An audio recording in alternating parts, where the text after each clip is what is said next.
Hi hello friends, welcome back to info with Rai YouTube channel. Friends, మరొక new వీడియోతో మీ ముందుకు వచ్చేసాను. అదే మరి కేజీబీవీ గురించి చాలామంది మరి వాట్సాప్ ద్వారా కానీ లేదా యూట్యూబ్ వీడియో కింద కామెంట్ల ద్వారా కానీ ఎన్నో క్వశ్చన్లు అడుగుతున్నారు, అలాగే ఎన్నో సలహాలు అడుగుతున్నారు. కాబట్టి మీ అందరి కోసం ఈ వీడియోలో అవన్నీ కలగలిపి ఒక మెయిన్ కంటెంట్గా మీకోసం తీసుకొచ్చాను అనమాట. కాబట్టి ఇంకా ఎవరైనా నా ఛానల్ కానీ నా వీడియో కానీ ఫస్ట్ టైం చూసినట్లయితే ప్లీజ్ సబ్స్క్రైబ్ చేసుకోండి. దాని ద్వారా మీరు నన్ను సపోర్ట్ చేసిన వారు అవుతారు. ఫ్రెండ్స్, ఇంకా ఎవరి దగ్గరైనా ఈ కేజీబీవీ ఆఫ్లైన్ అప్లికేషన్ లేకపోతే స్క్రీన్ మీద నా నెంబర్ చూపిస్తాను, చూడండి. వెంటనే మెసేజ్ చేయండి, నేను మీకు ఫార్వర్డ్ చేస్తాను.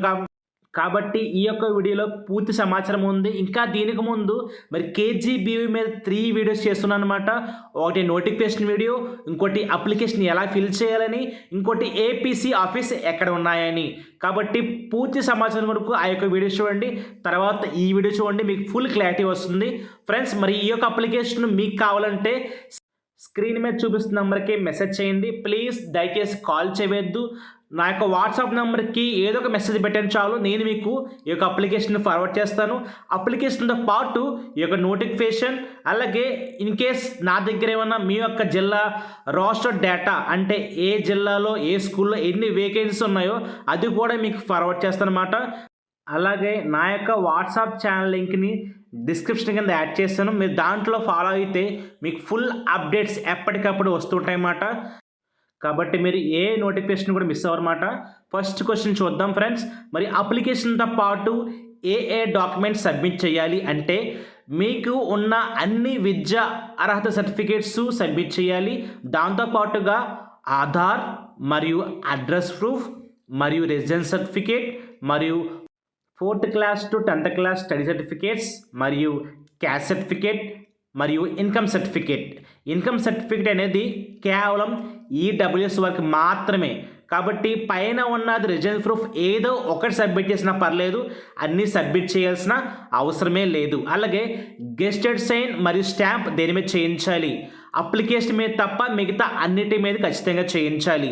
మరి గెస్టెడ్ సైన్ ఎవరు చేస్తారంటే అన్ని గవర్నమెంట్ స్కూల్స్ హెడ్ మాస్టర్స్ అర్హులే, మరియు గవర్నమెంట్ డాటర్స్ లేదా గ్రేడ్ 2 పోస్ట్ హోల్డర్స్ లేదా గ్రీన్ పెన్ హోల్డర్స్, ఇలా ఎవరైనా కూడా ఈ యొక్క అప్లికేషన్ మీద తప్ప మిగతా అన్నింటి మీద సైన్ చేయొచ్చన్నమాట. ఇంతకీ లోకల్ క్యాండిడేట్ ఎలా అవుతామంటే ఏ జిల్లా అయితే వరుసగా 7 సంవత్సరాలు లేదా మొత్తం చదువులో ఏ జిల్లాలో ఎక్కువగా చదివి ఉంటే అదే మీ లోకల్ జిల్లా అవుతుంది. ఆ జిల్లాకే మీరు అప్లై చేసుకోవాలి, అప్పుడే మీరు లోకల్ క్యాండిడేట్ కింద గుర్తించబడతారు. మరియు గెజిటెడ్ సైన్ నిజానికి ఎందుకు చేయించాలి, చాలామంది కూడా డౌట్. మీ సర్టిఫికేట్స్ ఫేక్ కాదు, నిజమే, మరియు మీరు ఏ ఫ్రాడ్ చేయలేదు అని ప్రూవ్ చేసుకుంటే మాత్రమే సైన్ చేయించాలన్నమాట. భవిష్యత్తులో మీ సర్టిఫికేట్స్ ఫేక్ అని ప్రూవ్ అయితే మరి సైన్ చేసిన వారికి కూడా శిక్ష ఉంటుందన్నమాట. అందుకే ఎక్కువ మంది సైన్ చేయడానికి ఇష్టపడరు. కాబట్టి మీరు మీ ఒరిజినల్ సర్టిఫికేట్స్ వారికి చూపిస్తే వారు ఖచ్చితంగా చూసి సాటిస్ఫై అయ్యి సైన్ చేస్తారన్నమాట. అలాగే గెస్టెడ్ సైన్ అన్నిటి మీద సైన్ చేస్తారా అంటే ఖచ్చితంగా సైన్ చేస్తారు. మీరు మీ సర్టిఫికేట్స్ చూపించాలి, అప్పుడే వారికి అనుమానం లేకుండా సైన్ చేస్తారు. మరి అప్లికేషన్ ఎలా ఫిల్ చేయాలి, తెలుగులోనా ఇంగ్లీష్లోనా అంటే ఎలా ఫిల్ చేసినా పర్లేదు ఫ్రెండ్స్, తెలుగు అయినా పర్లేదు, ఇంగ్లీష్ అయినా పర్లేదు. అలాగే అప్లికేషను పెన్తో రాయవచ్చా లేదా టైప్ చేయించమంటారా, లేదండి ఎలా అయినా పర్లేదు, మీరు రాసినా పర్లేదు, టైప్ చేయించినా పర్లేదు, కేవలం మిస్టేక్స్ అనేవి రాకుండా చూసుకోండి చాలు. అప్లికేషన్ సబ్మిట్ చేయటకు ఆఖరి తేదీ పెంచారా లేదా అంటే ప్రస్తుతానికి కేవలం విజయనగరం జిల్లా వారికి మాత్రమే పెంచారు. అది కూడా ఎప్పటిదాకా అంటే జనవరి 20 వరకు. మిగతా అన్ని జిల్లాలకు ప్రస్తుతం ఉన్న సమయానికి 11 జనవరి తేదీ ఆఖరి తేదీ. కాబట్టి మీకు చూపిస్తాను చూడండి, అఫీషియల్గా కూడా విజయనగరం జిల్లాది కూడా నోటిఫికేషన్ బయటకు వచ్చింది. కాబట్టి ఇది సైన్ చేసిన కాపీ. మరి లాస్ట్ డేట్ వాళ్ళకి వచ్చేసి 20 జనవరి. కాబట్టి మిగతా జిల్లాలకు కూడా టైం పెంచే అవకాశం ఉంది. కాబట్టి టైం పెంచితే మాత్రం ఖచ్చితంగా నా యొక్క వాట్సాప్ ఛానల్లో మీకు అప్డేట్ ఇస్తాను. కాబట్టి మరొకసారి వాట్సాప్ ఛానల్లో జాయిన్ అవ్వాలనుకుంటే ఈ వీడియో కింద డిస్క్రిప్షన్లో యాడ్ చేశాను చూడండి. అలాగే ఇన్ కేస్ మీకు ఆ యొక్క లింక్ దొరకకపోతే మరి నేను చూపిస్తున్న నెంబర్కి, నా యొక్క నెంబర్కి, వాట్సాప్ నెంబర్కి 7989411800 నెంబర్కి మెసేజ్ చేస్తే నేను మీకు ఆ లింక్ సెండ్ చేస్తాను. ఆ లింక్ ద్వారా మీరు వాట్సాప్ గ్రూప్లో జాయిన్ అవ్వచ్చు. అలాగే కొన్ని జిల్లాల్లో ఎందుకు ఇంకా అప్లికేషన్ తీసుకోవడం లేదు, ముఖ్యంగా అనంతపురం జిల్లా నుంచి చాలా నాకు కాల్స్ వచ్చినాయి మాట, మెసేజ్లు కూడా వచ్చినాయి, ఇంకా తీసుకోవడం లేదని. కాబట్టి కొన్ని జిల్లాలకు ఇంకా సపరేట్ నోటిఫికేషన్ రాబోతుంది. కాబట్టి అందుకే నోటిఫికేషన్ వచ్చాక మాత్రమే అప్లికేషన్ తీసుకుంటామని అక్కడ ఆఫీసులు చెబుతున్నారు. కాబట్టి మీకు అప్లికేషన్ ఇంకా రాలేదు కాబట్టి వచ్చిన తర్వాత నుంచే మీకు ఆ యొక్క డేట్ స్టార్ట్ అవుతుంది. కాబట్టి మీకు ఇంకా ఎక్స్ట్రా టైం ఉంటుంది, కంగారు పడవద్దు. అలాగే రోస్టర్ డేటా అంటే ఏమిటి? రోస్టర్ డేటా అంటే ఏమీ లేదు ఫ్రెండ్స్. మరి ఇలాగా సపరేట్గా క్యాస్ట్ వైజ్ ఏ క్యాస్ట్ వారికి ఎన్ని పోస్టులు ఉన్నాయి, అది కూడా ఏ స్కూల్లో ఉన్నాయి, ఇలాగా సెపరేట్గా చూపించడమే రోస్టర్ డేటా అన్నమాట. మరి ఇవి కేవలం 2-3 జిల్లాలకు మాత్రమే లిస్ట్ బయటకు వచ్చింది, మిగతా జిల్లాలకు రాలేదు. మరి మిగతా వారికి అయితే మీరు కంగారు పడవద్దు.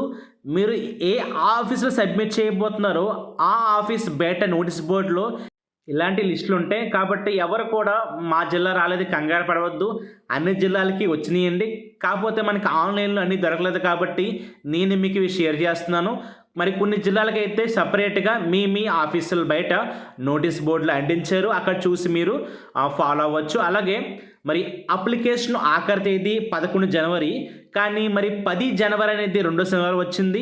అలాగే 11 జనవరి అనేది ఆదివారం వచ్చింది. మరి గవర్నమెంట్ ఆఫీసులు ఉంటాయంటే మరి టైం పెంచకపోతే మాత్రం ఖచ్చితంగా 90% ఉండే అవకాశం ఉంది, లేదా ఖచ్చితంగా గడువు పొడిగిస్తారు. మరి మధ్యలో హాలిడేస్ కూడా ఉన్నాయి కాబట్టి ఇంకా టైం ఎక్కువ పొడిగించే అవకాశం ఉంది. మరి చాలామంది అడుగుతున్నారు మరి హెడ్ కుక్, అసిస్టెంట్ కుక్, అలాగే sweeper, scavenger, watchmen, chowkidar, attender పోస్టులకి చదువు అవసరం అంటే చదువుతో సంబంధమే లేదండి. కేవలం మీరు అప్లికేషన్తో పాటు ఆధార్, అడ్రస్ ప్రూఫ్ మరియు క్యాస్ట్ సర్టిఫికేట్ అటాచ్ చేస్తే సరిపోతుంది. మరియు ఎక్కువ మంది అడుగుతున్న ప్రశ్న, ఏపీసీ ఆఫీస్ అంటే ఏమిటి, ఎక్కడ ఉంటాయి? మరి ఏపీసీ అంటే అడిషనల్ ప్రాజెక్ట్ కోఆర్డినేటర్ ఆఫీస్. మరి ఇది సమగ్ర శిక్ష అభియాన్లో ఒక భాగం మాట. ఇది ప్రతి జిల్లాలో డిస్ట్రిక్ట్ ఎడ్యుకేషనల్ ఆఫీస్ అంటే డిఈఓ ఆఫీస్తో కలిసి పనిచేస్తూ ఉంటాయి. మరి ముఖ్యంగా ఈ యొక్క అప్లికేషన్కి వయసు ఎంత ఉండాలంటే మరి ఏ పోస్ట్కైనా ఓసీ వారికి అయితే 40 దాటకూడదు, బీసీ, ఈడబ్ల్యూఎస్, ఎస్సీ, ఎస్టీ వారికి 50 దాటకూడదు, వికలాంగులకు 52 దాటకూడదు. అలాగే కంప్యూటర్ ఆపరేటర్కి ఏంటి అర్హత అంటే డిప్లొమా లేదా ఇంటర్తో పాటు పీజీడీసీఏ కోర్స్ కంప్లీట్ అయి ఉండాలి, లేదా డిగ్రీలో బీఎస్సీ కంప్యూటర్స్ కానీ బీకామ్ కంప్యూటర్స్ కానీ చేసి ఉండాలి. అప్పుడే మాత్రమే మీరు కంప్యూటర్ ఆపరేటర్ పోస్ట్కి ఎలిజిబిలిటీ ఉంటుంది. అలాగే వొకేషనల్ ఇన్స్ట్రక్టర్ పోస్ట్కి అర్హత ఏంటంటే 10వ తరగతితో పాటు డిప్లొమా ఇన్ మ్యూజిక్ లేదా డ్యాన్స్ లేదా కుట్టులు, అల్లికలు లేదా టైలరింగ్లో మీరు ఖచ్చితంగా డిప్లొమా సర్టిఫికేట్ పొంది ఉండాలి, లేదా టెక్నికల్ టీచర్ సర్టిఫికేట్ కలిగి ఉండాలి. అలాగే అకౌంటెంట్కి అర్హత ఏంటి అంటే మరి బీకామ్ జనరల్ కానీ బీకామ్ కంప్యూటర్స్ కానీ ఖచ్చితంగా ఉండాలి, అప్పుడు ఎలిజిబిలిటీ ఉంటుంది. వార్డెన్కి ఏంటి అర్హత అంటే ఏదైనా డిగ్రీతో పాటు ఖచ్చితంగా బిఎడ్ లేదా ఎంఏ పూర్తి చేసి ఉండాలి. అలాగే పార్ట్ టైం టీచర్కి కూడా అర్హత ఏంటంటే డిగ్రీ కంపల్సరీగా బీఎస్సీ మ్యాథ్స్ అయి ఉండాలి మరియు పీజీ పూర్తయి ఉండాలి. కాబట్టి పీజీలో సపరేట్ ఏ గ్రూప్ అయినా పర్లేదు కానీ డిగ్రీ మాత్రం బీఎస్సీ మ్యాథ్స్ అయి ఉండాలి. అలాగే ఏఎన్ఎంకి intermediate vocational MPHW course complete అయి ఉండాలి, లేదా ఏఎన్ఎం ట్రైనింగ్ సర్టిఫికేట్ అయినా పర్లేదు. మరి అప్లికేషన్లో ముందు ఎవరికి ప్రాధాన్యత ఉంటుందంటే ఏ కేజీబీబీ స్కూల్స్లో పోస్టులు ఖాళీ ఉన్నాయో వాటి దగ్గర ఊరిలో ఎవరున్నారో వారికి ముందుగా ప్రాధాన్యత ఇవ్వబడుతుంది. అలాగే అప్లికేషన్ను యొక్క ఫామ్లో 10వ గడిలో ఏమి రాయాలంటే మీరు ఏ పోస్ట్కి అప్లై చేయదలుచుకున్నారో టైప్ 3 కానీ టైప్ 4 కానీ రాయాల్సి ఉంటుంది. మరి అప్లికేషన్ 11వ గడిలో ఏమి రాయాలంటే మీరు ఏ కేజీబీబీ స్కూల్కి అప్లై చేయదలుచుకున్నారో ఆ స్కూల్ పేరు రాయాలి. మరి రోస్టర్ డేటా వచ్చిన వాళ్ళకి అయితే ఐడియా ఉంటుంది కానీ మిగతా వారికి ఐడియా లేదు కాబట్టి మరి మీకు గమనించి చూపిస్తాను చూడండి. ఒకవేళ మీకు ఏ స్కూల్లో ఖాళీ ఉందో తెలియకపోతే అది ఖాళీగా ఉంచి అప్లికేషన్ సబ్మిట్ చేయడానికి ఆఫీస్ దగ్గరికి వెళ్ళినప్పుడు అక్కడ బయట నోటీస్ బోర్డులో లిస్ట్ ఉంటుంది కాబట్టి అక్కడ మీరు చూసి రాసుకోవచ్చు. అదొక్కటే ఎంటీ ఉంచి మిగతా అంతా ఫిల్ చేసి ఆఫీస్కి వెళ్ళి మీరు సబ్మిట్ చేయొచ్చు. అలాగే ఎన్ని పోస్టులకైనా అప్లై చేయొచ్చా లేదా ఎన్ని జిల్లాలకైనా అప్లై చేయొచ్చా? అవునండి, అప్లై చేయొచ్చు. ఎన్ని పోస్టులకైనా అప్లై చేయొచ్చు. కేవలం ఒకటే అప్లికేషన్లో మీరు ఆర్డర్ రాయాల్సి ఉంటుంది. ఎన్ని జిల్లాలకైనా అప్లై చేయొచ్చు. కాకపోతే వేరే జిల్లాకి అప్లై చేస్తే మీరు నాన్ లోకల్ అవుతారు. అప్పుడు మీకు అంత ఇంపార్టెన్స్ రాదు. అలాగే టైప్ 3 పోస్టుకు, టైప్ 4 పోస్టుకు ఒకటే అప్లికేషన్ అంటే కాదండి. ఒకటే అప్లికేషన్ కాదు. టైప్ 3కి అయితే ఒక అప్లికేషన్ రాయాలి. టైప్ 4కి అయితే ఒక అప్లికేషన్ విడిగా ఫిల్ చేయాలి. కాకపోతే సేమ్ ప్రొఫార్మా, సేమ్ అప్లికేషన్.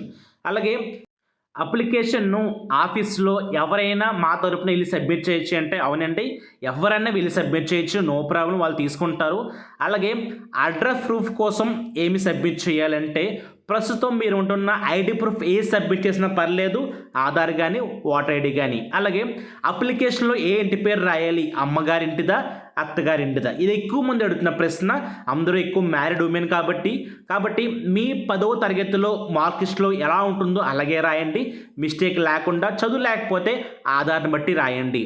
మరి ఓపెన్ 10th లేదా ఓపెన్ డిగ్రీ అర్హులా కాదా? ఎస్ అండి, అర్హులే. మీకు ఎలాంటి విభేదం లేదు, అందరూ ఎలిజిబుల్లే. మరియు శాలరీ ఎంత ఉండవచ్చని ఎక్కువ మంది అడుగుతున్నారు. ఇంచుమించు అన్ని పోస్టులకి మరి 12 నుంచి 15,000 పైగా ఉండే అవకాశం ఉంది. మరికొన్ని పోస్టులకి 20,000 కూడా ఉండే అవకాశం ఉంది. కాబట్టి ఫ్రెండ్స్, ఇది పూర్తి సమాచారం. కనుక మీకు కానీ ఈ వీడియో కానీ నచ్చినట్లయితే లైక్ చేయండి, షేర్ చేయండి, సబ్స్క్రైబ్ చేయండి. మరి ఎవరికైతే ఈ యొక్క వీడియో అవసరం ఉందో వాళ్ళకి షేర్ చేయండి. మరి థ్యాంక్ యూ ఫర్ వాచింగ్.